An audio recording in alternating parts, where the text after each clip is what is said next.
কে রে হাসান, তোকে নাকি বলে পুলিশে ধরে লিয়ে গেছিল? ধরি তো লিয়ে গেছিল। কে রে, তুই আবার কি করিচ্ছু যে তো পুলিশে ধরে লিয়ে গেছে?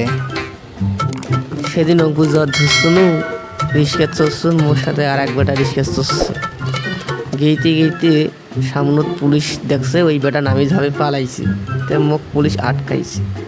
আটকাইয়া কয়েছে তুই কি ডাইল খাইস?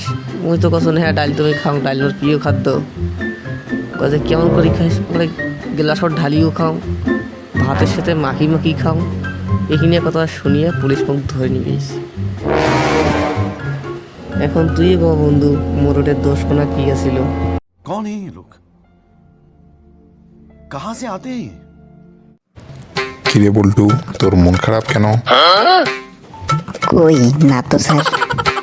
আরে লজ্জা পাস না, বন্ধু ডুবে বলে দে। আর বলিস না দোস্ত, তোর মেয়ে আগের মতো আমাকে আর ভালোবাসে না।